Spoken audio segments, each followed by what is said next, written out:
to the On the Ball from the Vanderbilt Sports and Society Initiative. I'm Andrew Maraniss, host of the podcast, and really excited to have Samuel Granoff with us today, joining from Knoxville, Tennessee. And Sam, I usually don't just like read a straight bio, but I'm going to do it because you have one of the most interesting bios that I think a person could have. Thanks, And Andrew. it's you're a Herbert postdoctoral fellow at the University of Tennessee, holding a PhD in English literature and creative writing from Florida State, an MFA from Columbia, a master's from Duke, a BA from University of San Francisco. You played baseball at Duke and USF. You were a Fulbright Fellow studying in Paris, where you were researching a book that you were writing, a fictional account of a reenactor who believes he's fighting in World War One. You co-founded Line Literary Review, a journal dedicated to veteran writers.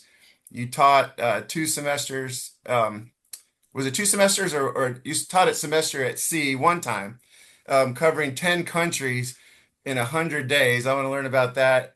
You've taught courses on the Beatles, cowboy movies, and baseball. And we see the baseball jerseys behind you, and we're going to talk a lot about baseball. You played professionally in Europe, baseball professionally in Europe. Some people probably aren't aware there is pro ball there in France and the Czech Republic in order to write a novel that you're doing on baseball. Your work has appeared in a number of literary reviews and media outlets. Sam, it's so exciting to have you join the show, and there's so much to talk about. So the first question is, what is so compelling about cowboy movies? Andrew, of all the questions, first of all, thanks for knocking out that bio. It sounds more impressive when you say it, honestly. And yeah, it would have been a lot harder, and who knows what we'll cover from it.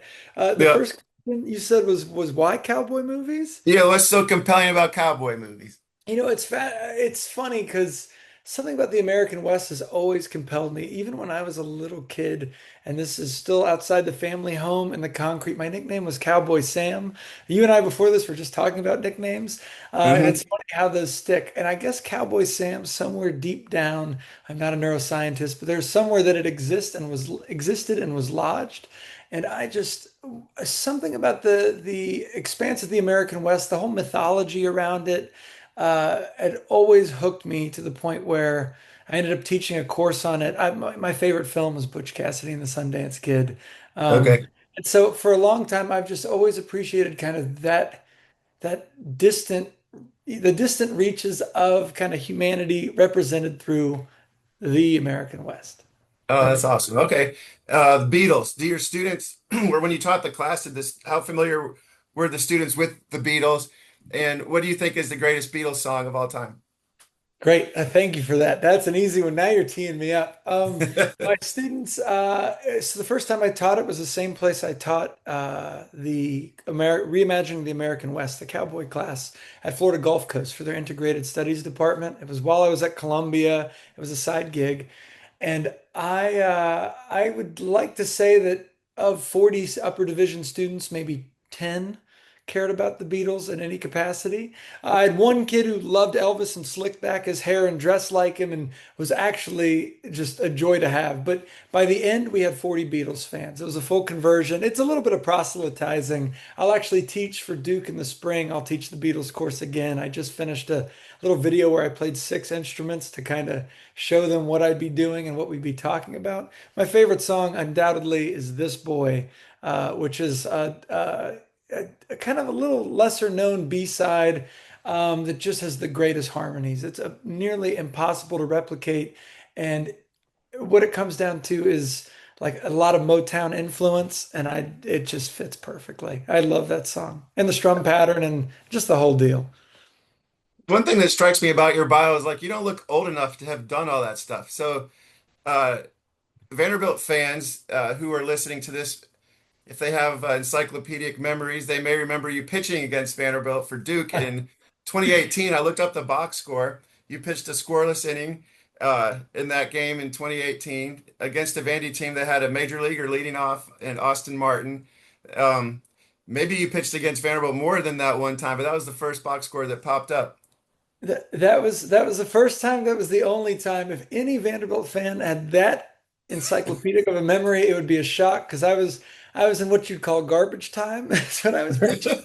Um, we've spoken about that briefly, but playing at Duke for my graduate year was a very. I had to take on a major change in role. That Duke team, which the jersey behind me. This is the one spot in the house. It worked out well. Usually I do a bookcase, but this made sense. Yeah, this Um, makes sense. that Duke team was the best team in Duke history, and it was unexpectedly so. I mean, our coach seemed to know it. Chris Pollard, who's now at UVA, he thought that it would be an amazing team. But at the time, I don't know if we believed it as much. But I was told very early on that, hey, we've got a lot of talent, and unless that talent fails, you're just going to kind of be old man river with this team. And so I did pitch against Vanderbilt. It was probably 35 or 40 degrees. And I remember there was I want to say he was a center fielder. He was the fastest runner in the nation. And I let him get on right away and had to hold him for the next three batters, which was the least fun. But sometimes it's how it goes. It was good memories for sure. It was the opening weekend that season. All right. Yeah, Alonzo Jones was the center fielder for Vandy that day. Yep. And you had at least two major leaguers on your team, didn't you? Griffin Conine, Joey Loperfido. Joey Loperfido, Matt Mervis, Bryce Jarvis. I think of the pitching staff of the 13 guys on the pitching staff, I'd say 11 of them got drafted. Wow. At least four big leaguers, now five potentially. It was a really impressive team. Okay. Um, well, wanted to learn just more about your background. Like, so you're from Naples, Florida, is that right? Was born in And Naples. Yeah. okay. Um, were your parents academics of some kind, or are you breaking the mold in some ways You in know, that it's regard? funny. We've gone back and forth. So I was born in Naples, raised in both North Carolina and in San Francisco as well. Uh, Okay. my parents, they're learned people. They met here actually at the University of Tennessee. My mom was putting herself through law school. My father was being told that you better do something with your life. He was here for law school. They both dropped out together. They did not stick around. Um, but you know, if you ask my father what he does, he'd say I'm a security guard. But there's so much more than that. They're extremely intelligent people, very well read, and I think a lot of that pays off. But I would say from my upbringing, if we were to divide it, because my mother would be really upset if she heard this otherwise, she gets Yeah. all the credit academically. My father gets all the credit athletically. Not always, of course, it was a shared responsibility, but one of the two would have to make sure I did my homework, and one of the two would make sure I made it to practice on time. And that never stopped. So it was pretty funny when I made it all the way up to this level of academia. You know, my mom feels like she won out in the end. She lets my father know that her work actually is the work that paid off. So I've got a 12-year-old son that's in that boat right now who he's doing well in school. He loves baseball. It's always a little bit of a challenge to get him to pay attention to anything but baseball. Of course. When you were a kid, like, did you ever slip a little too far into the all the sports? It sounds like your mom had a pretty good influence on you, but what were the moments along the way that kind of like helped you understand the importance of being a well-rounded person, even as a serious athlete? Absolutely. You know, it's funny you asked that, and I feel for what you're going through with your son, and I'm certain one day I will go through it with a child, hopefully. Um, I candidly, for me, there's so many distractions outside of baseball. We already talked about music and film. Those are high up on the list. Of course, also I played plenty of video games, chasing girls, doing all the things that you do at young ages, and that baseball and sports, my parents put me in it all the time. I was an only child, you know, at some point, and I think no matter if your child loves it or not, I think master of none, put them in everything and see. Obviously, athletics has changed now. Children are so specialized. You have your kid going to travel baseball at 8 years old sometimes. It's changed a little bit for the worse, I'd say. But Mhm. in that case, I never slipped too far in the baseball realm as it was all the other realms. And I Okay. think I was always really humbled with the fact that my parents kept me motivated. I mean, I loved it when I got to pitch, right? As anyone does. There's a lot of not fun parts about playing sports, which you have to learn to love too. But the grind of it all starts at a young age, and at a place, whether that be Florida or California, it's a year-round commitment. And Mhm. so I very much was looking for ways out. I like to go surf. I like to go to the beach. I'll wakeboard then. The waves aren't very good in Southwest Florida, but any other way to get out of it, played in bands. That was the stuff I loved to do. And it actually, I think that's what helped the most with playing baseball was having other passions and interests. Okay. And you mentioned something in the middle of that answer about loving to pitch as anyone does, and I was only a baseball player through high school. I wasn't good enough to play in college. My son plays multiple positions. Sometimes you can see that he's nervous when he's up at the plate, like not wanting to make a mistake. But when he's on the mound, complete confidence, loves it. I loved pitching also. What is it about being on the mound that meant so much to you? I mean, that you could say that, all eyes are on you, like everything's riding on the performance of the pitcher, but it's almost intoxicating in a way, isn't it? It absolutely is. Your son's potential emotions and going up to the plate are extremely shared. I never after once people started throwing above 80 miles an hour, I did not like stepping in. Something about being on the mound for me, it's not just like playing chess, but it's really having your hand on the queen, I guess it'd be. I mean, you are in charge of everything. The game's in your hand. It's a game without a clock. The time is your own. It's a mental game. I really love I love the intricacies of it. I love the feeling of knowing that whatever's happening is happening to me for a reason, and I can change that based on this next pitch. And I've gotten out of bases loaded jams with no outs just as I've given up a bunch of runs with two outs and nobody on. And things can happen that you can never predict, and it's the beauty of it is that everything's different every time. So you started your collegiate baseball career at University of San Francisco. Were you a highly recruited player? I know would you describe yourself as kind of like a crafty lefty? Like what kind of how would you describe your pitching and what was the recruiting process like? How did you make your decision where to go? Andrew, I would absolutely crafty lefty is a good way to put it. A lot of pitches for strikes, good off speed. I did not. There's actually a real great quote I maybe had mentioned. Cal's coach had said once when I'd beaten Cal a bunch of times as a starter, he had said Granoff throws below the hitting speed, and it stuck with me for a long time because it is the truth. I never threw hard, so you can't see here, but I am 6'5". The frame helped a bunch. In high school, at the end of junior year, I had a great season. It's funny how I know all the stats and I'm not going to repeat them to not sound like I know all the stats. But I pitched a whole lot my junior year of high school, was recruited a bunch, mostly to the nerdy schools. School was always extremely important.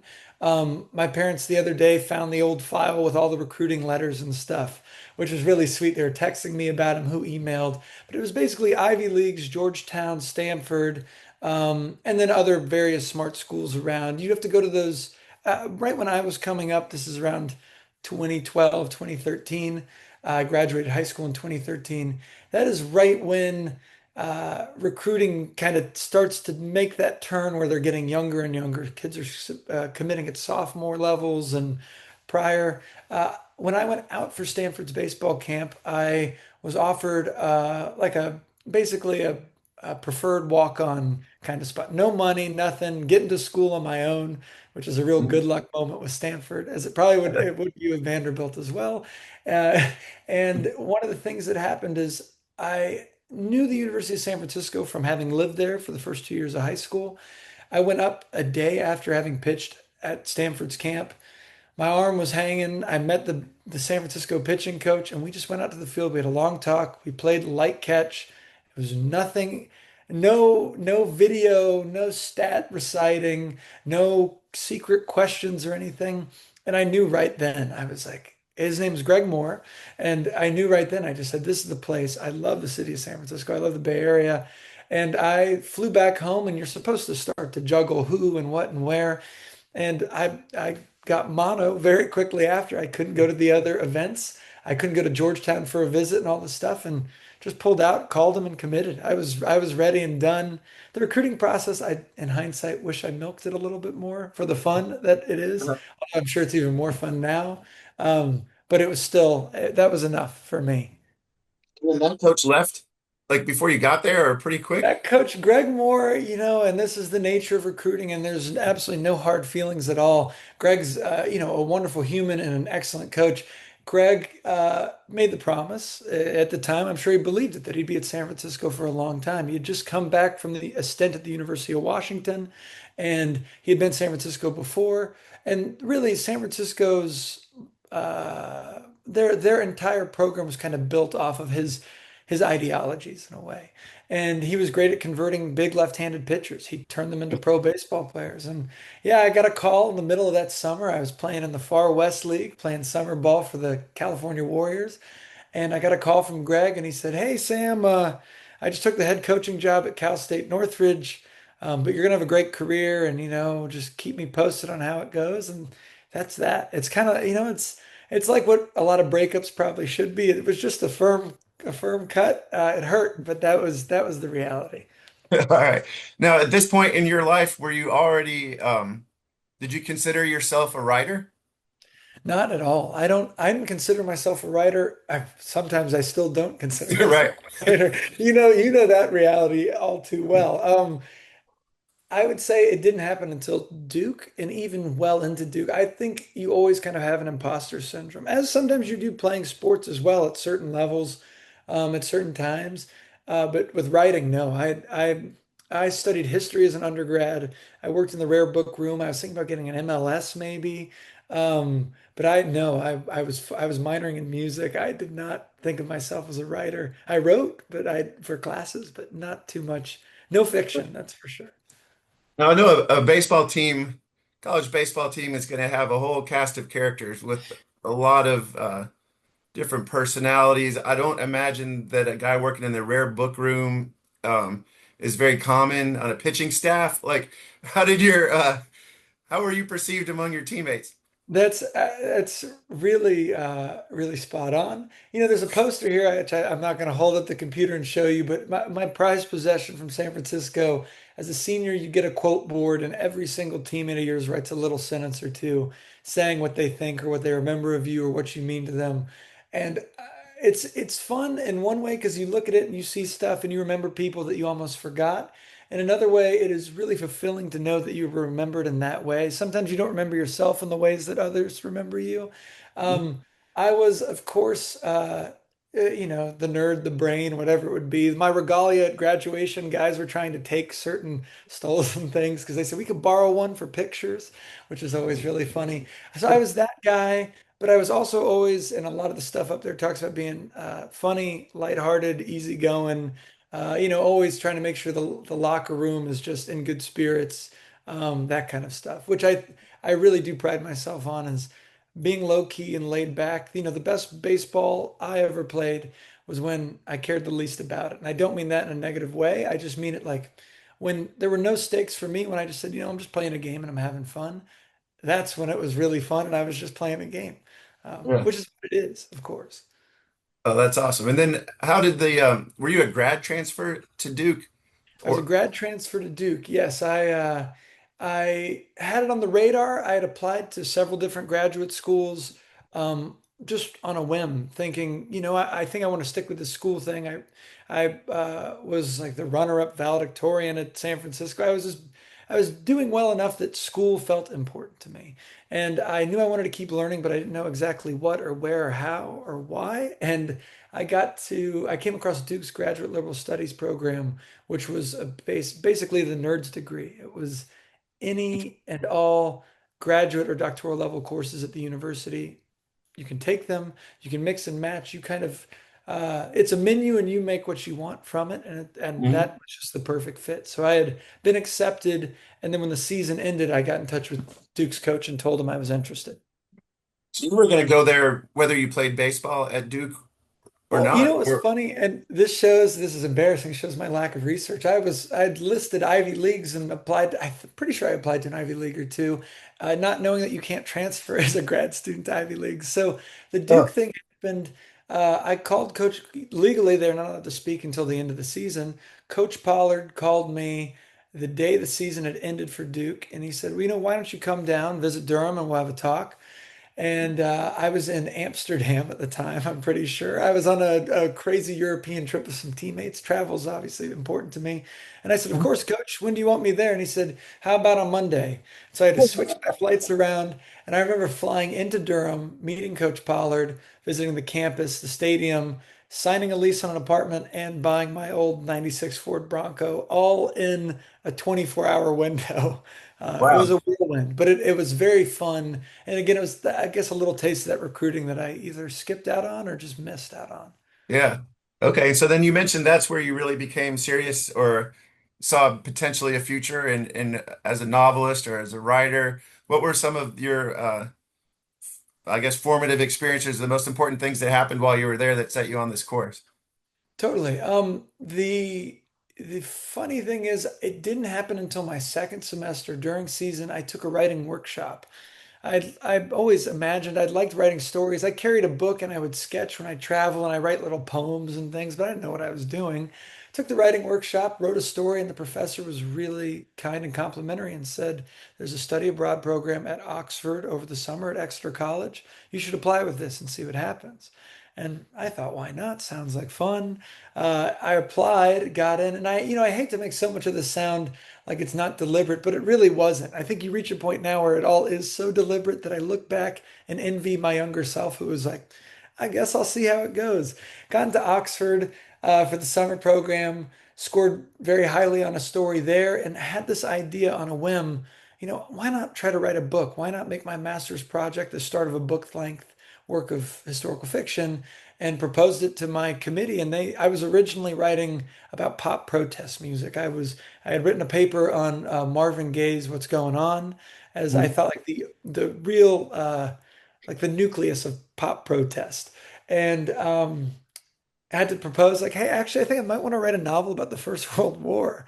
And I remember that reaction being varied and a tiny bit shocked, but everyone said, if that's what you want to do, that's the program, you can do it.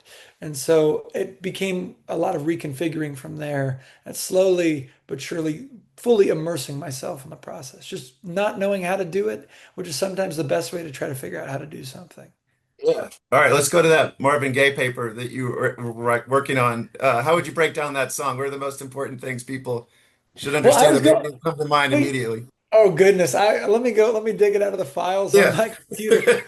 Actually it's funny, and this is embarrassing again, but I remember the grade I got on that paper, and I got a B plus, and the reason I received a B plus is because I didn't do enough arguing. I Okay. I commended Marvin Gaye for about 15 pages All with very right. little to say that, who he built off of and who would build off of him. But there was nothing I could say negatively. I adore Yeah. that album, obviously that song, and I'm a great admirer, of course, of Marvin Gaye, but also, his early career as a drummer for Motown, just the whole package. So Yeah. clearly, I think as an academic, you should pursue what you love, but pursue something you're willing to either hate or be able to hate on. And I could Mhm. not hate on Marvin Gaye, so All right. it was not meant for me. Now, when you were pitching at Duke, at USF, you were a starting pitcher, I take it, right? I And at was. Duke, were you in the bullpen mostly, or did you? Yeah. I was at Duke. I'd say I was on the bench mostly, but at What's San Francisco. Sorry, go ahead. no? I was going to ask you. Bullpens can we talk about like a cast of characters on a baseball team, but like an ACC bullpen, like you must have, as someone that's sort of an observer of people and of life, I bet you just relished a chance to be around like the goofballs in a bullpen. Oh, I adore it. When I was so at the end of my sophomore year at San Francisco, my big breakout year, I blew out my elbow. I had Tommy John surgery. Junior year, my responsibility was sit in the bullpen, man the bullpen phone.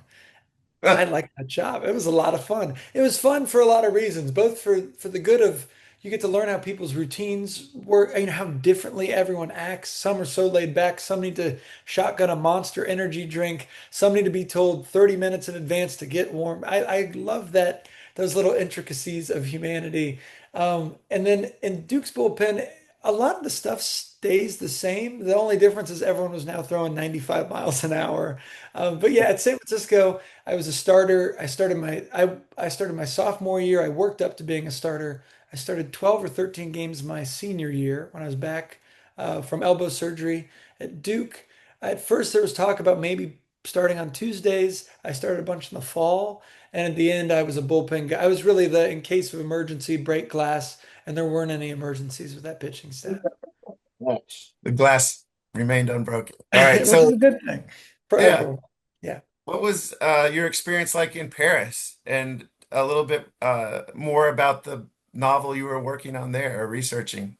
certainly. So that novel is actually the a continuation of the World War One novel that I started at Duke. It's a wild full circle experience, especially coming back to it, having been working on other projects like this one baseball novel for a while.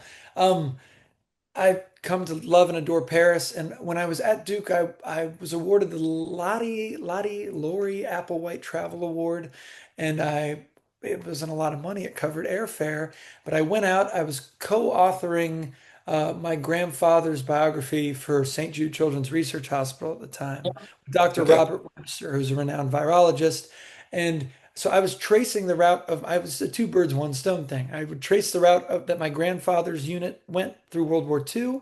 And then for my own enjoyment, I would go at the end and try to go where my protagonist went for World War One. No relation between the two other than I happened to get there and get to see it all. The thing was, the experience, as fulfilling as it wasn't enough time. I was trying so hard to commit to historical fact and accuracy that the writing was all bogged down. And so it wasn't until I went back and played professionally in France in 2020 two that summer that or 22 or 23. Wow, time flies. Mhm. That's where that jersey's from, actually. Mhm. That I got off our first. We were playing against the Paris University Club. I remember getting off at a train station where my protagonist gets off and just looking around and going, that maybe that book could come out of the drawer. Maybe there's something more to it. And so that's when, while aboard semester at sea, I applied for the Fulbright Fellowship. Well in advance, but I found out in port in Maputo, Mozambique, after being uh, pushed. We had a typhoon warning. We couldn't go to Mauritius. We ended up in Mozambique. I checked my email right when you get in port because that's all the Wi-Fi you get. And that's when I found out that I'd be going back to France to write that novel, or try to at least.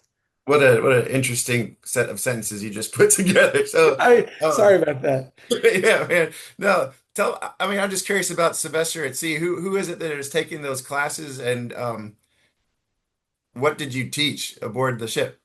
Great question.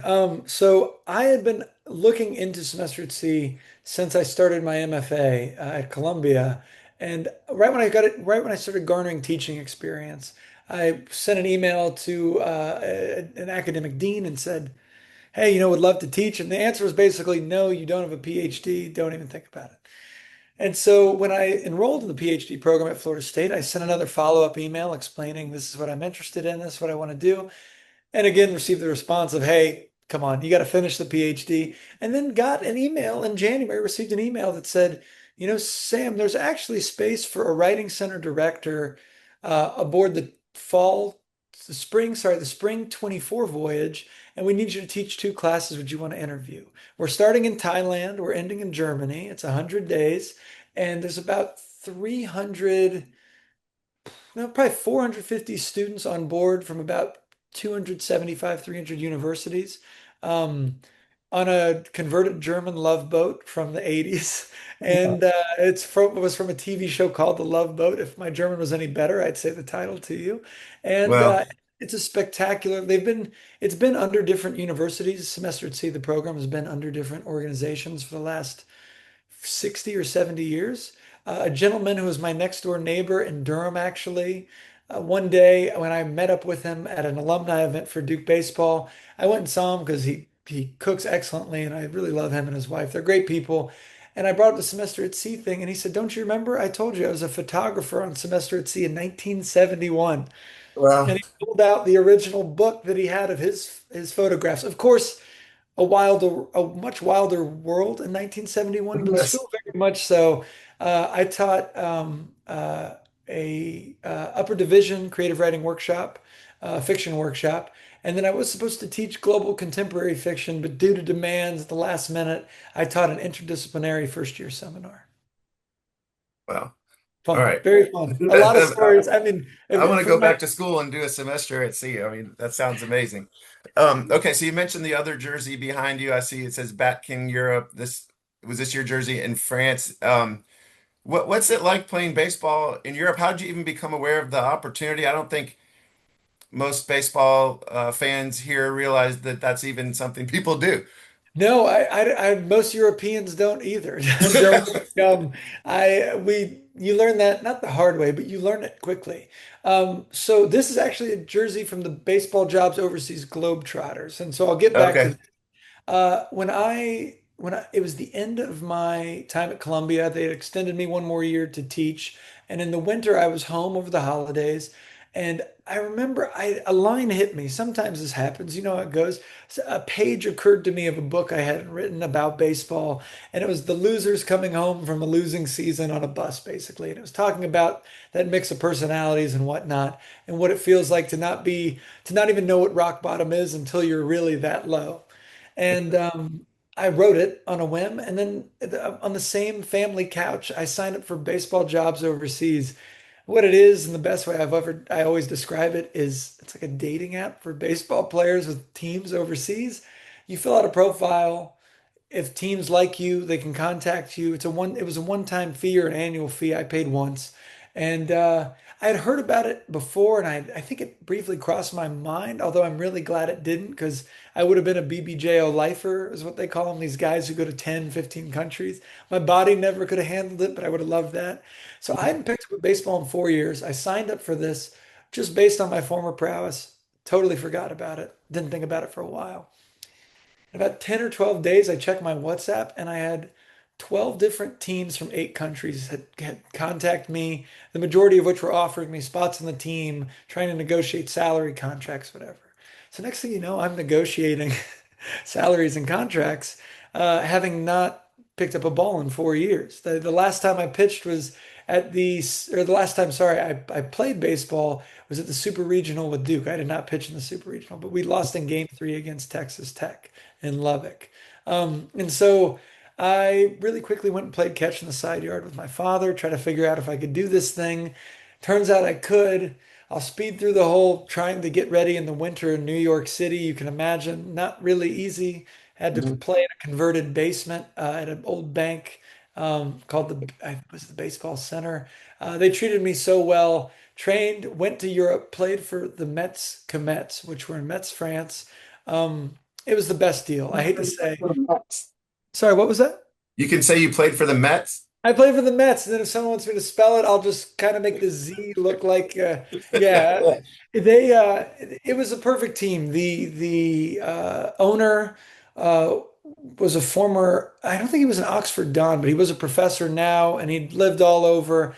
Uh, it was just a perfect mix of players, and the experience. Metz is a beautiful, gorgeous, just exceptional town that's off the radar that many tourists don't go to. I think the second largest cathedral in France is in Metz. And just again, Promise said, sure, I'll go out there and pitch. And so I did. This jersey is from the All-Stars team. I don't want to take too much time just blabbing about France, but if you'd like me to, I can. But I ended up playing for the BBJO All-Star team towards the end of that year. My body was in shambles. Your shoulder's not meant to come back in 3 months and be a starting pitcher again. Uh, And I remember uh, getting a chance to play with the All-Star team. It was about 25 players from 10 different countries. We played in the Czech Republic at Prague Baseball Week.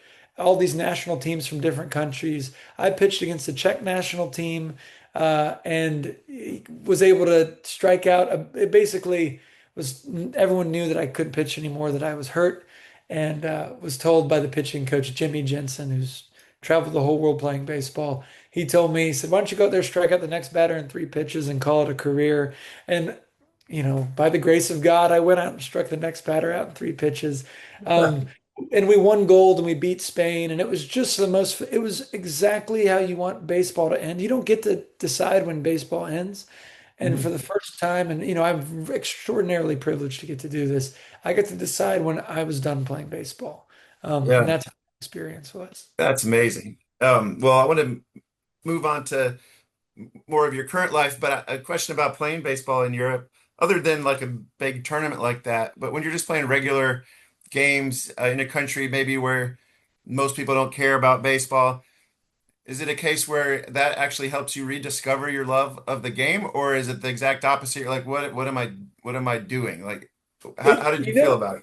that is such a great question. It is absolutely both. It is both Okay. things, time and again. I think the first day I showed up to that field in France, I looked out and said, "What am I doing?"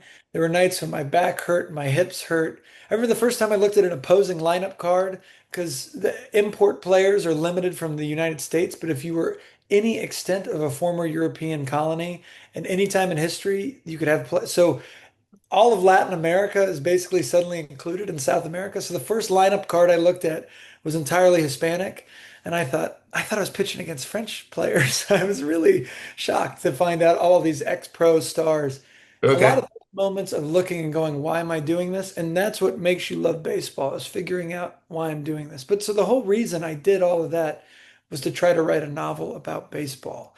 And that was the goal. I had to justify it as more than I just want to have fun in France, but what could I actually get out of this? And that's where the transition came into how can I actually articulate these experiences that are otherwise under lock and key? Now, your novel, unless this is two novels, is not about it doesn't take place in Europe of a former, American college player playing in Europe. It's about takes place in a summer league, right? In Yep. the U.S. So, I don't know if you want to give your whole book away, but what can you tell us about this novel? No, I'm happy. I'm trying to give my book All away. right. No, so it's funny how that is. Yeah, I've learned really quickly that you can go to the places that have nothing to do with what you're writing, and you find the things that you wanted to find where you were. So I felt this way in France on the Fulbright, although please don't tell the Fulbright Commission that in France on the Fulbright, I had a harder time writing about World War One than I did about other things. I don't know why that is for me. I think I lose the creative capacity when I'm too grounded in reality. And so with the baseball book, although I was in Europe playing, I decided I wanted to write about college baseball, particularly summer baseball, because summer baseball to me is the truest form of what I was experiencing in Europe, which is what you said, the why am I here? What am I doing? Which is a really important feeling. I think that everyone should have in everything, but of course in sport. And so it ends up being set in 1989. I could go through these things, but I won't torture you with them. It's two college roommates set in 1989 in a summer league, the Great Lakes League, actually, playing for the Richmond Jazz, and they resort to robbery to pay off a lost scholarship. And then 15 years later, one of them wants to write a book about this experience this summer about how they got away with these robberies, and the other one wants nothing to do with it. You're not supposed, don't ask, don't tell in that situation. And none of that. I didn't rob any stores in France. I haven't, please. But a lot of it wasn't grounded in fact, especially to begin. So much of that book was actually me still trying very hard to not write my life. And it's taken 3 years of writing to finally realize how much of life needed to be in there and how much was in there, and I was just avoiding it, which was a real mountain to overcome as a writer, I think. Yeah. So you were working on this novel while you were there, or you were doing the sort of the thinking and arriving at the place where you're ready to write it? So I know you could speak to this as well. Each book's been planned differently. You asked about Yeah. the Western to begin. The World War One was meticulously planned. The Western was outlined but not researched. And then I tried the baseball novel. I said, I'm just going to write from the seat of my pants, see how it goes.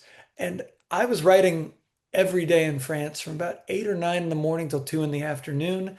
I wouldn't eat. I'd just wake up, stretch, try to rehab what hurt from my body right till 2, then go to training, then go to the practice, then eat, then go home. And I would repeat. So I wrote probably 60,000 words while in France, at least a good chunk of the first draft. Wow. What is your all-time favorite baseball book? I'd like to tell you my all-time favorite baseball story, if you would Okay. actually leave it to Sure. me. Because I read it the other day aloud, and it makes me cry still, which is shocking. And not a lot of things. My girlfriend said, she's like, you never cry, and I'm crying Uh-huh. about Tobias Wolff's Bullet in the Brain, which has very little to even do with baseball. It is my all-time favorite. If my all-time favorite baseball form of media would have to be Bull Durham, like Okay. any logical had played. It just makes sense. There's a lot of connections having lived in Durham, having played on that field. But Mhm. Tobias Wolff's Bullet in the Brain, are you familiar with it? Have you read it No, before? no, tell us about it. So Tobias Wolff, right, esteemed Stanford professor, excellent short story writer, has written novels as well that I'm sure are great. It's a book reviewer who lives life. He's angry and he's at the bank and he's at the bank near closing and he's just snide remarks left and right to everyone. And then all of a sudden, two bank robbers pop in and say, "Everybody get down."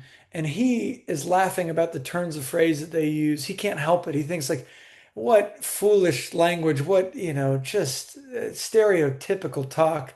And the guy, one of the robbers, gets really angry at him, points a gun at him, and at one point says, "Capiche." And he starts to snicker. He can't hold it in. He says, "Capiche? Are you kidding me?" And the guy shoots him in the head. And so the first half of the book is that moment, and the second half is where the bullet is going through the brain, what memories it's traveling through and to. And it goes through this just, I love lists. It is just the most fascinating, gorgeous list of life experience that he doesn't remember. The experience he remembers more than anything is when he was a little kid playing like pickup baseball and a young boy coming to saying what position he plays. This kid brought his cousin and the kid says, "I play shortstop. That's the best position they is." And he can't get it out of his mind. He goes, "What an amazing they is." And that's what he remembers. A lot, nothing else in his whole life. The final moment is him with this perfect, infinite moment of time, even though it's not going to be forever. And the writing's perfect. It's him remembering that particular childhood moment that really ended up leading to everything. And you can kind of tell he hadn't thought about it since then. It's Right. so touching. It's Oh, just wow. gorgeous. And he does it in 3 pages, 4 pages. All right, I gotta read I'll send it. it to you. It's awesome. It's spectacular. All right. So what's life for you now? How'd you end up in Knoxville and what are you doing there at the university? So I'm on a Herbert postdoctoral fellowship, which means I'm working with the English department in the Writing Center, teaching a 3-3 load. I'm specializing with study abroad programming, trying to work with the Center for Global Engagement, have some exciting irons in the fire about maybe teaching in Japan, if possible. But it's a 3-year fellowship with the option to jump ship if needed.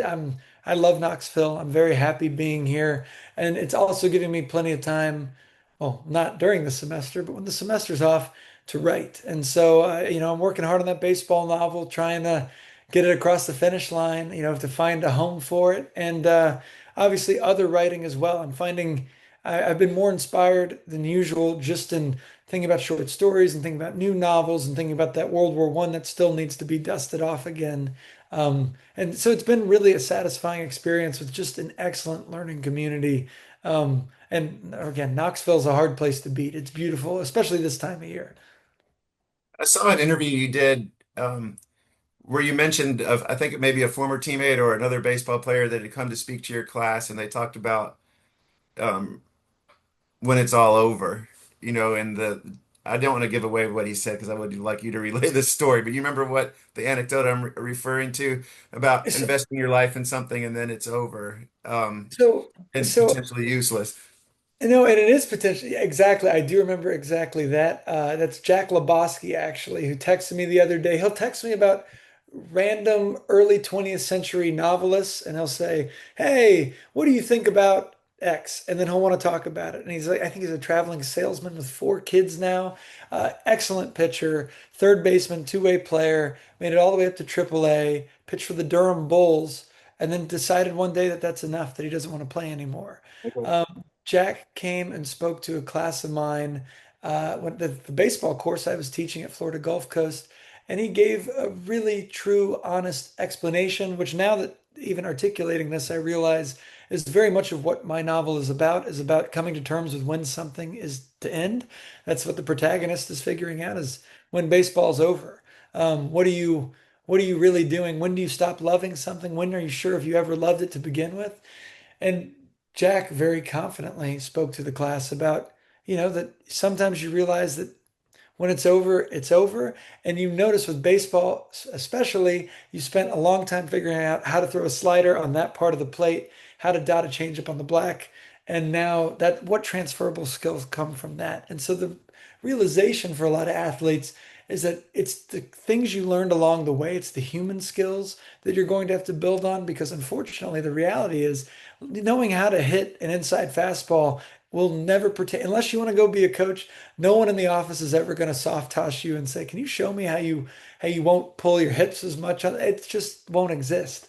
And so I think if that's what you were referencing, I remember Jack very beautifully coming to terms with my class, and my class at the end being just great admirers of what he said. Like he seems so okay with this. He actually spoke to us, I believe, before he decided to call it quits too. I think he spoke with us about a month before it happened. So there was some foreshadowing, no doubt.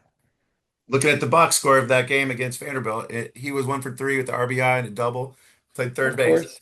Yep, superstar. And him and one of my dear friends, Ethan DeCaster, they were our dynamic duo closing. Both made it to AAA. Both should have been big leaguers. It's just how life shakes down.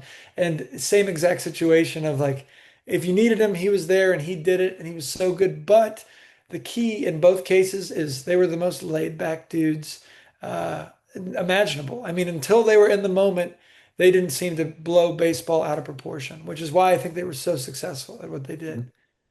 Well, it seems like you were the same type of guy that didn't blow out of proportion. I know you just happened to be in front of a couple jerseys, but you're not the type that's like living off of the accomplishments that you had as a baseball player. But as you Yeah, move into this, it does look that way. Yeah, here I am. Yeah, this is the one spot of the house. it's a I do good baseball. background. But as a professor, as a writer, I know you're a musician also. When you think of like the lifetime of baseball that you had to this point or to recently, how do you think about the game now, and how do you put into context what that dedication to the sport meant to you, and what did it teach you that applies to the rest of your life? I've repeated this line I either in a book or an essay, but I didn't love baseball until it was too late. And I mean that wholly that when playing it, I played it because I had been good at it and because people told me I was good at it and because it paid for school and because it paved the way and because it gave me purpose. But there was a long time while I played where not loving it was part of the process and it was kind of my personality. I went and played because I was there to play. Only in really in writing the book did I start to come to terms, only after writing the book, honestly, did I come to terms with the first person who read it, told me, they asked how much of your life is in here. And I had said a couple things. And as I started to go through characters and things, I realized everything's in there. Everyone in some way, shape, or form. No one's themselves, but everyone's there. And the experience is there, and it feels lived and it feels true. And all of a sudden, I realized no wonder I'm starting to want to watch baseball on TV and I'm following teams and I'm just getting obsessed with it again. I care about, I couldn't tell you how many of my students this semester have already asked, can we go watch baseball games next semester? And the answer, of course, is yes. But you asked me 4 or 5 years ago, I would have had no interest going to a game except to sit up and, I mean, I'm still going to sit down and kick my feet up kind of thing. But it's so different. And I've come to, not only respect the game, but anyone who associates themselves with it in any capacity at any level, I've come to really admire and respect. Because, there's a lot of things that no one will ever tell you about it, and you have to come to terms with. And I think it maybe just either took me longer than most. Maybe guys always knew this, or maybe I'd tried so hard at knowing before everyone else that I didn't really know. I think I was always telling myself this is a means to an end. It's not what it is. And only, years after I finished it, I realized, wait, there's a lot more to that than I thought. And so I love baseball. I care dearly and deeply about not just the sport, but those who play it. And I love hearing it's really carried over to all sports. I used to be closed off. I was like, I do other things. I don't do sports. You can bet Saturday and Sunday I am watching football. I'm just becoming. I don't do any fantasy stuff yet, but I'm all about it. I'm fully invested at a different time, at a time where I hope that I can kind of impact and influence young athletes, coaches, thinkers who are going to be going through these same things and might not know it yet. Yeah. Yeah. Well, that's really cool. And I mean, you could imagine a different answer. Like, well, now that I'm, at a university and teaching and writing novels, like I don't have time for sports, or I see that it didn't matter, but you've resisted that, like, it might be too easy to say something like that, right? No, it's actually it's not the truth. I Yeah, sports have found more time or they found a way back into my life in a really fulfilling, wholesome, and yeah. important way. It's a universal language, sports. It doesn't matter whether you're whether you're in and I learned this a bunch, whether you're traveling in East Africa or you're in rural India or you're in Europe playing baseball or you're in Japan watching baseball or watching I was watching pickup soccer from a dude I met at a ramen bar and it was his team and he invited me to watch. There's something about just sports as a whole that mean so much to the world, and to try to avoid that is to avoid the world. And I felt Mm. guilty having done it for as long as I did. That's awesome. Well, that's exactly the reason why I'd love to have you visit some of our sports and society classes here at Vanderbilt, meet with some of our student athletes. So you're only a couple hours away in Knoxville, so we'll make sure that that happens. I said this would be about a half an hour. It's been closer to an hour, but Sam, like this has been really enjoyable talking with you. You have so many diverse interests. I feel like we have a lot in common. So best of luck to you with what you're up to in the world and with publishing this book. If there are agents or publishers or readers out there that are interested in more about you, like what should they do? How do they follow you or get in touch with you? You can Google my name. My parents do it all the time. Sam Granoff, pretty easy. You can shoot me an email if someone listens to this and they just want to talk about sports. I've always felt that way. At one point, maybe in a distant future, if I sell enough books, I'll try to tell people don't contact me. But for the time being, and it's probably no fault but my own. I do it with students too. You can contact me whenever. I'd love to talk about all this. Um, Pretty easy ways to find me. I'm on the internet. I'm not unplugged, unfortunately. Well, that's great. Well, again, th Sam, thank you so much, and we'll be seeing you soon. Andrew, thanks a ton for your time. I appreciate Yeah. it.